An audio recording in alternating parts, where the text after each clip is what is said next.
For many years, I felt I was in a rut. Life was the same every day. I got up, got my children to school, went to work. I came home exhausted, made or bought dinner, exercised, or took the kids to their activities, and finished my day with some really bad TV before bed. Rinse, repeat. Day after day, month after month. For many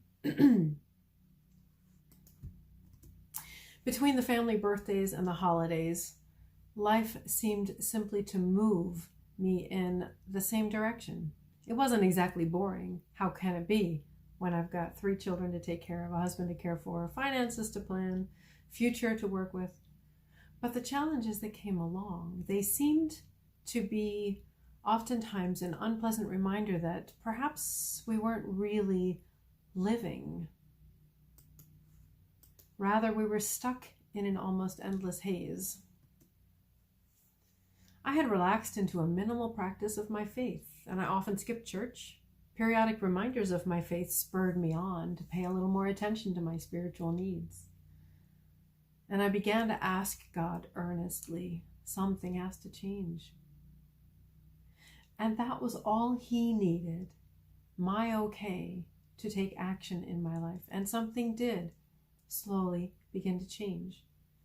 And I entered into a life-changing period. I found myself talking to a priest. He encouraged me to go through a time of cleansing of my mind and my heart, to consider all of the years that I had spent straddling that line between faith and culture, to examine the behaviors that I needed to discard and those that I needed to foster, to consider who I was meant to be and who I could truly rely on. 2 key activities, of course, were included in this time period: going to church regularly and having a time of prayer in my home on the days when I wasn't going to church. So at the direction of the priest, I pursued change, my personal change, in this manner every day.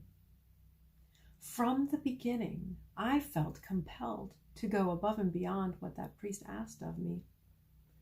And I noticed I was no longer in a haze. My life was presenting me with new possibilities, with new challenges, with new insights and perspectives. And my soul just soaked it in. My outer life didn't change. I still got up with my children, worked my job, did all the usual activities. But my interior life had changed, giving me a fresh and exciting new outlook. Over the next few years, I found new challenges kept presenting themselves. Each year, something different changed about my spiritual life. And as I grew spiritually healthy, other aspects of my life also became more healthy. Year after year, the challenges continued, and they were not always easy.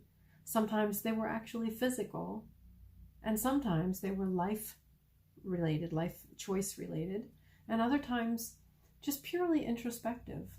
But the rewards were indescribably worth it. I began to realize that deliberately choosing a life of faith changes one thing in particular: how I walk through life. Rather than being on a mindless journey where time moves me, I'm on a journey with purpose, one that calls me to more, to be a better version of myself, to see a better version of others, and to encourage others to seek out a better version of themselves. To see life through the lens of me, myself, and I can lead to unrequited dreams, hopeless circumstances, and disappointments. To change the viewing lens to good, to choose to see the good in oneself and in those close to us, and to see purposefully the good in others, then life becomes exciting and motivating. Christians are called to see through that lens of God, that lens of good news, the lens of Jesus Christ, His behaviors, His teachings, His victory over death itself. when we truly embraced this manner of viewing and interacting with our own life, we find that life is not dull, it is not boring, and it is clear rather than hazy. And we recognize that you really have to be careful what you pray for.